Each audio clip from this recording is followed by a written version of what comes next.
Setiap kali kita ada masalah, dia selalu hadir dalam kehidupan. Setiap kali kita sedang melakukan satu perbuatan baik, dukungannya harus selalu atau selalu berada bersama kita. Kira-kira bagaimana kita merasakan ketentraman jiwa pada orang ini? Saya yakin kita sepakat. Bismillahirrahmanirrahim. Teman-teman sekalian, kalau seseorang di antara kita memiliki hubungan dengan orang lain, sosok manusia punya hubungan dengan manusia yang lain, dan manusia ini kebetulan yang menjadi teman dekatnya atau yang dia jalin hubungan dengannya adalah orang yang memiliki kedudukan, jabatan, punya kekayaan, kesempurnaan fisik, orangnya cerdas, baik, apalah segala macam sifat yang kira-kira kita banggakan dari seorang teman ada padanya. Setiap kali kita ada masalah, dia selalu hadir dalam kehidupan. Setiap kali kita sedang melakukan satu perbuatan baik, dukungannya harus selalu atau selalu berada bersama kita. Kira-kira bagaimana kita merasakan ketentraman jiwa pada orang ini? Saya yakin kita sepakat bahwasanya kita akan sangat tentram dengan orang ini. Rasanya kalau tidak ngobrol sehari saja sama dia, rugi. Nyaman rasanya kalau mendengar suaranya, karena setiap hari kalau kita telepon selalu dengan sambutan meriah, selalu dengan motivasi positif. Apapun yang kita ingin keluhkan selalu dijadikan sebagai amanah, tidak pernah dibongkar kepada orang lain. Apa saja yang kita butuhkan selalu orang ini hadir, dan ini biasa kita namakan dengan sahabat setia. Saya yakin kita sepakat teman-teman sekalian, kita sangat senang dengan orang ini. Bahkan mungkin semua file rahasia kita berikan kepada dia. Ini pembukaan ceramah kita sebenarnya. Judul kita teman-teman sekalian, indahnya menjalin hubungan dengan Sang Pencipta Allah. Kalau seandainya kita bisa merasa tentram dengan manusia yang kayak tadi saya berikan ciri-cirinya, dan itu ada, bukan tidak ada dari manusia yang seperti ini, kita bisa merasa tentram. Padahal pada saat kita minta nasihat, dia cuma bisa mengucapkan kata-kata. Mungkin pada saat kita butuh bantuan materi, dia hanya bisa memberikan semampunya. Pada saat mungkin kita berbuat kebaikan, dia hanya bisa support semampunya. Manusia banyak lupa dengan hal yang besar, dan mereka melihat hal yang kecil. Seringkali yang saya kasih contoh di dalam materi-materi sebelumnya, kita kadang-kadang kagum dengan pelukis yang melukis dengan lukisan kecil, yang dia mengambil lukisan dari sesuatu yang kita lihat depan mata kita, dan kita bangga dengan lukisan dia, karena persis seperti apa yang kita lihat. Padahal manusia itu hanya menciplak saja, dan lukisan manusia tidak pernah bisa bergerak. Tapi lukisan Sang Pencipta, kalau seorang pelukis bisa melukis pohon kelapa dan kita kagum karena warnanya persis seperti itu, tidak bisa bergerak. Dia hanya sekedar bisa membuat kita kagum kalau melihatnya dan mengenang pada saat dia melukisnya. Tapi lukisan Sang Pencipta, saudaraku, bergerak daunnya, buahnya bisa diincipi rasanya, bisa dilihat, lautannya bisa bergerak, manusianya bisa bergerak. Berapa juta spesies hewan yang kita bisa lihat dengan beragam macam warna kulitnya di depan mata kita. Ini harimau, yang itu singa, yang ini serigala, yang itu ular, yang ini kuda, yang sana jerapah, yang sini gajah, dan segala macam hal. Bagaimana bisa manusia tidak bisa melihat keajaiban Pencipta, Sang Pencipta yang maha luar biasa ini, dan dia kagum dengan hal-hal yang kecil. Kita bangga dengan teman kita yang meminjamkan rumah sehari atau 2 hari. Bahkan pada saat kita dipinjamkan rumah, segala fasilitas diberikan oleh dia. Kulkasnya penuh, segala macam apa yang kita butuhkan penuh, ya, dipenuhi. Panel listrik tinggal dipencet, kemudian nyala semuanya. Remote AC tinggal dipencet, kemudian nyala semuanya. Lalu kita kagum dengan orang itu. Itu tidak salah, manusiawi. Tapi yang salah adalah Anda tidak bisa menilai panel-panel listrik yang besar. Teman-teman sekalian, bukankah ada matahari yang terbit setiap hari tanpa kita memencet panel listriknya? Bagaimana caranya kita bangga dengan panel listrik yang kecil dan kita lupakan listrik yang luar biasa yang tampaknya tidak ada makhluk yang bisa hidup. Bagaimana kita lupa dengan hal yang besar seperti itu? Bagaimana caranya kita bangga dengan lukisan seseorang tadi dan kita lupa dengan di depan mata kita ribuan makhluk, jutaan, miliaran dari hewan-hewan, dari serangga dengan suaranya, dengan warnanya, dengan gerakannya. Manusia depan mata kita dengan beragam macam paras wajah, warna kulit. Lisan kita bisa mengucapkan kata-kata dengan beragam macam bahasa.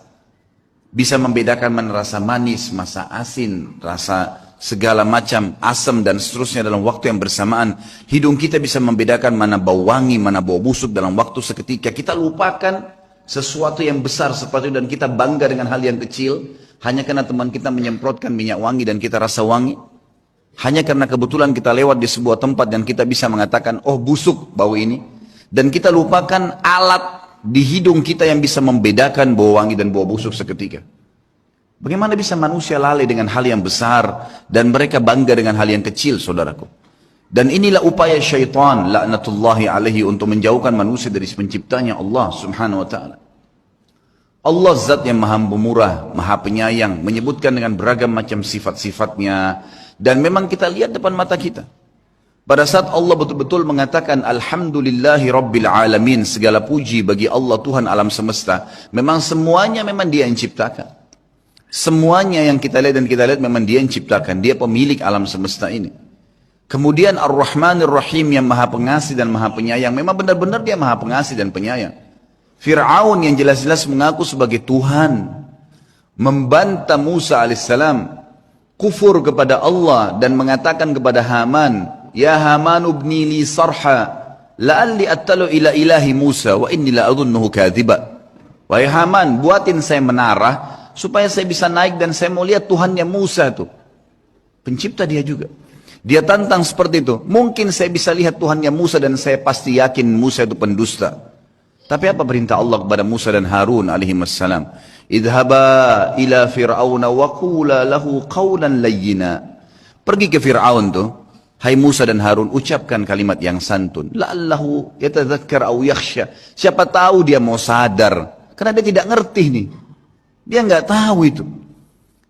Allah Subhanahu wa taala dengan kasih sayang yang luar biasa sampai seorang pencuri pun kalau ketangkap, kepergok dan dikeroyoki oleh masyarakat, teman-teman sekalian, itu juga bentuk kasih sayang Allah kepada dia. Demi Allah, kalau Allah nggak sayang sama dia, Allah biarkan dia dengan kesalahannya, maka di depan mata dia ada lubang api neraka yang akan membakar dia. Allah sudah ingatkan sebelum dia mencuri, sebelum dia kepergok, ada rasa takut, rasa khawatir, kemudian mungkin ketangkap sekali, tapi tetap dia ngotot. Bagaimana caranya Allah berhentikan? Didatangkan sebuah masalah yang berat buat dia supaya dia kapok. Kalau Allah biarkan dia tidak kebongkar, bayangkan berapa banyak kerusakan yang akan dibuat oleh orang ini.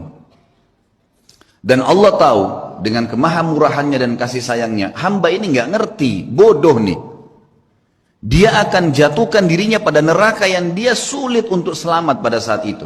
Lebih baik sekarang kamu digebukin dan kamu akan tahu bahwasanya itu adalah berbahaya buat kamu kalau kamu lanjutin. Ibnu Qayyim rahimahullah, seorang alim ulama yang mengenal Tuhannya dan tahu bagaimana menjalin hubungan dengan Allah, berkata, Allah itu, kata beliau, kalau saya memberikan penjelasannya tidak disamakan dengan makhluk, tapi contoh beliau datangkan. Seperti seorang anak yang sedang minta tolong pada orang tuanya, kemudian orang tuanya belum memberikan kepada si anak tadi.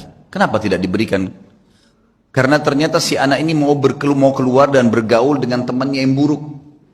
Kalau Anda semua di sini membayangkan memiliki seorang anak, masih baru SMP, masih baru balik, kemudian tiba-tiba ada temannya ugal-ugalan, jelas narkotika, jahat orangnya, kemudian mengajak teman kita, anak kita dan menggodahnya untuk supaya keluar bersama dia di malam minggu misalnya. Jelas mau ke tempat-tempat yang salah. Dan Anda sebagai orang tua, kira-kira kita izinkan tidak?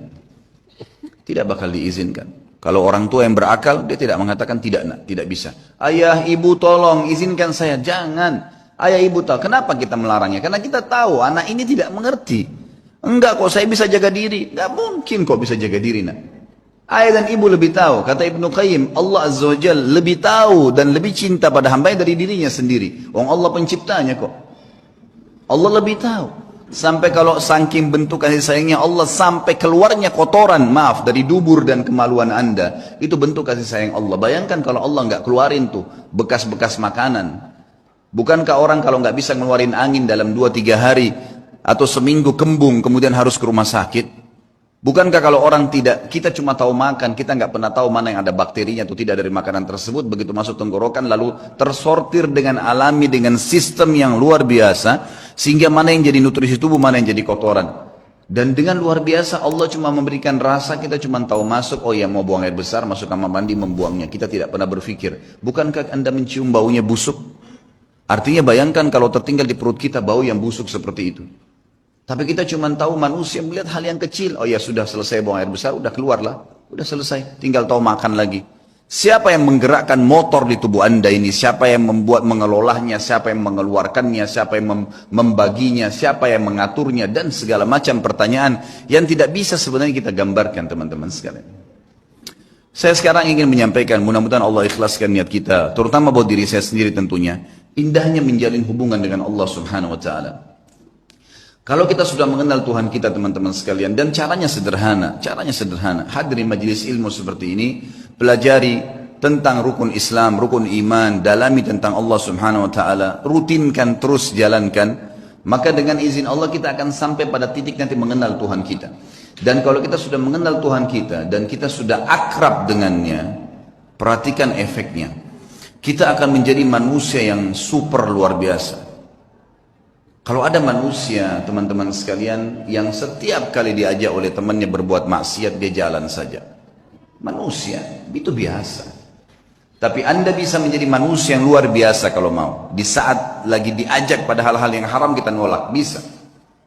Dan itu hanya satu saja, orang yang tahu dan mengenal Tuhannya Allah Subhanahu wa Ta'ala. Sampai pada hal yang kecil, teman-teman sekalian. Sampai pada hal yang kecil, kita bisa terbentuk pribadi kita menjadi manusia yang luar biasa.